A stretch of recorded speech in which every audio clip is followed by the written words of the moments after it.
Bismillahirrahmanirrahim. Assalamualaikum warahmatullahi wabarakatuh. Salam bahagia, salam hormat, dan bertemu sekali lagi dengan Cikgu NASA di channel NASA 2K Studio.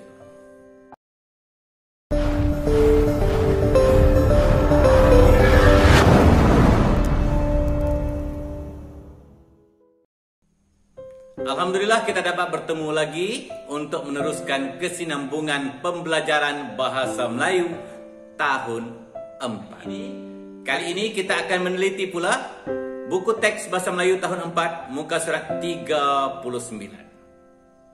Cikgu mengharapkan agar anak-anak telah pun bersedia dengan buku teks dan juga buku latihan. Jom kita mulakan. Pada akhir pembelajaran kali ini, cikgu mengharapkan agar anak-anak dapat membezakan di antara ayat aktif dengan ayat pasif dan dapat menjawab soalan-soalan berkaitan kedua-dua tajuk. Jom kita teliti apakah yang tercatat dalam buku teks muka surat 39. Pertama sekali kita teliti dahulu apa yang tercatat dalam munshi cilik di bahagian bawah buku teks. Munshi cilik menyatakan kata kerja pasif ialah kata kerja yang mengubah ayat aktif menjadi ayat pasif. Contoh yang diberikan memeriksa dan diperiksa. Sebenarnya kita telah pun mempelajari tajuk ini sejak dari tahun 1 hingga tahun 3 dan tahun 4 ini kita sekadar mengulang kaji ataupun memperdalamkannya. Apa kata? Jom kita imbas kembali sepintas lalu apa yang dikatakan ayat pasif. Ayat pasif ialah ayat yang menekankan atau mengutamakan objek dan perbuatannya. Suatu masa dahulu ketika cikgu merupakan seorang pelajar, cikgu diterangkan bahawa ayat pasif ini adalah ayat bangun kena buat. Bangun di sini maksudnya objek yang disebut dahulu. Objek yang disebut dan dia akan dibuat, dilakukan oleh orang lain. Okey. Dan perlu diingat bahawa kata kerja pasif adalah kata kerja tanpa awalan atau kata kerja yang berawalan di dan diikuti dengan kata sendi oleh. Ayat pasif terbahagi kepada 3, yaitu yang pertamanya ayat pasif diri pertama. Ayat pasif diri pertama ialah ayat pasif yang di dalamnya terdapat kata ganti nama diri yang pertama seperti aku, saya, hamba, patik, beta, ataupun kami, kita dan sebagainya. Contoh ayatnya, rumah itu saya bina. Yang menjadi objeknya adalah rumah itu. Siapa yang kena buat? Rumah itu. Rumah itu saya bina. Saya ganti nama diri pertama. Contoh yang kedua, kereta itu kami beli. Objeknya kereta itu. Penerangannya, predikatnya kami beli. Orang pertama, ganti nama diri pertama yang melakukan kerja. Kerja ke atas siapa? Ke atas objek tadi. Kereta tadi. Yang ketiga, contoh yang boleh cikgu berikan, jambatan itu aku robohkan. Kuat dia merobohkan. Jambatan itu adalah objek. Dia yang dikerjakan, dia yang dirobohkan. Kemudian ayat pasif diri kedua. Ayat pasif diri kedua ialah ayat pasif yang di dalamnya terdapat kata ganti nama diri kedua. Seperti awak, kamu, anda, dan sebagainya. Contohnya, jam tangan itu kamu beli. Tanda soal. Jam tangan itu kamu beli? Okay. Kasut kulit itu awak gila? Objeknya kasut kulit. Dia yang dilakukan, dia yang dikerjakan, dia yang dibuat.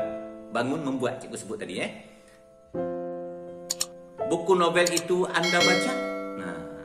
Okay, jelas. Dan yang ketiganya, ayat pasif diri ketiga. Ayat pasif diri ketiga ialah ayat pasif yang di dalamnya terdapat kata ganti nama diri ketiga seperti dia, beliau, mereka, nya dan sebagainya. Contohnya, dahan rambutan itu dicantas oleh mereka. Nampak penggunaannya. Di dan diikuti dengan kata sendi oleh. Siapa yang melakukan kerja? Mereka. Siapa yang dikerjakan? Dahan itu. Apa yang berlaku pada dahan itu? Dicantas. Dicantas oleh siapa? Oleh mereka. Itu nampak. Ya. Contoh yang kedua. Pintu bilik itu dibaiki oleh Ismail. Pintu bilik itu adalah objek. Dibaiki, penggunaan awalan di. Diikuti oleh kata sendi oleh. Oleh siapa? Oleh Ismail. Yang ketiga.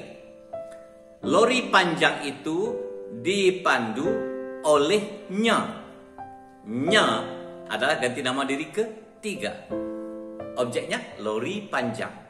Apa yang berlaku kepada lori panjang? Dipandu oleh siapa? Oleh nya. Nya ganti nama diri ketiga. Okey. Sedikit pesanan untuk kamu. Ayat pasif diri pertama dan ayat pasif diri kedua sama sahaja bentuknya. Tetapi ayat pasif diri ketiga bentuknya berbeza dengan ayat pasif diri pertama dan kedua. Jangan samakan ayat pasif diri ketiga dengan diri pertama dan kedua. Perlu diingat ya. Nanti cikgu terangkan. Elakkan dari membina atau membentuk ayat pasif diri ketiga sama seperti pembentukan ayat pasif diri pertama dan ayat pasif diri kedua dan sebaliknya. Contoh kesalahan-kesalahan yang sering berlaku. Bilik tidur itu mereka kemaskan. Yang betulnya, bilik tidur itu dikemaskan oleh mereka. Contoh yang kedua. Permaidani itu Ali hamparkan di ruang tamu. Salah. Yang betulnya, permaidani itu dihamparkan oleh Ali di ruang tamu. Contoh yang ketiga. Nasi itu telah ditanak oleh saya. Salah ya. Yang betulnya, nasi itu telah saya tanam. Yang keempat, pasu bunga itu telah dipecahkan oleh awak. Ayat tanya. Tetapi ayat ini salah. Ayat yang lebih tepat dan betul adalah seperti ini. Pasu bunga itu telah awak pecahkan. Nampak perbezaannya. Cuba ulang 2-3 kali penerangan cikgu ini supaya kamu lebih jelas dan lebih faham. Kalau tak jelas, nanti rujuk pada guru di dalam kelas. Baik. Dah selesai penerangan sepintas lalu penerangan cikgu. Sekarang kita kembali ke buku teks. Tata bahasa. Teknik masakan berkhasiat. Masakan berkhasiat bermaksud masakan yang cukup berzat, berkhasiat untuk tubuh badan kita. Kita baca bersama-sama. Puan Nurul dan jiran-jirannya menghadiri kursus masakan berkhasiat. Kemudian mereka bersama-sama mencuba setiap cara. Cara yang pertamanya merebus. Puan Nurul merebus keropok lekor. Yang diterangkan yang berwarna biru itu adalah ayat aktif. Manakala ayat pasifnya, keropok lekor direbus oleh Puan Nurul. Tu, dia dah beri contoh dah. Kita lihat penerangan seterusnya tentang kaedah merebus ini. Keropok akan menjadi lembut dan bebas bakteria berbahaya. Bakteria kuman lah. Kita lihat pula kaedah mengukus.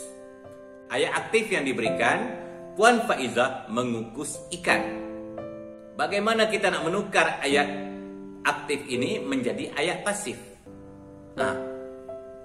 Apakah objek yang nak diterangkan? Ya, betul, ikan. Mengukus kita tukarkan menjadi dikukus.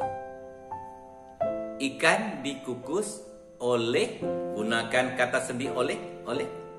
Letakkan balik. Yang pertama tadi menjadi subjek, sekarang ianya menjadi predikat. Jelas.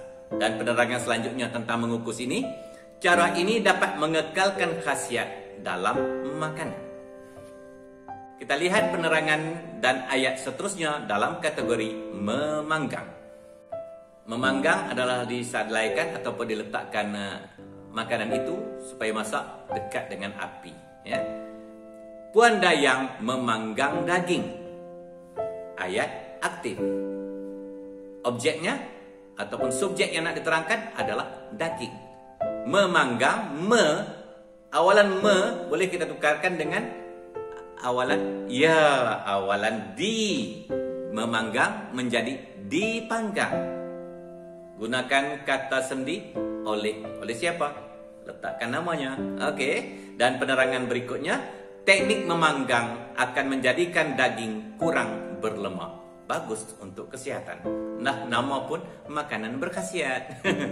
Baik, gambar yang keempat atau gambar yang terakhir adalah penggorengan kering. Ayat aktifnya, Puan Su menggoreng kentang dengan penggoreng kering. Penggoreng kering maknanya gorengan yang tidak menggunakan minyak masak. Jadi bagaimana kita nak menukarkan ayat ini menjadi ayat pasif? Kita kena tahu dulu benda apakah yang diperlakukan atau diperbuat dalam ayat itu. Dah tentulah kentang. Apa yang berlaku pada kentang? Digoreng. Ya, jadi kita letakkan kentang digoreng oleh Puan Su. Tambahkan penerangannya dengan penggoreng kering. Itu ayatnya. Ingat, jangan melakukan kesilapan. Baik. Jadi dah pun selesai apa yang nak kita bincang-bincangkan hari ini. Setakat itu saja dahulu, sampai kita jumpa lagi untuk tajuk-tajuk yang lain pula. Assalamualaikum warahmatullahi wabarakatuh.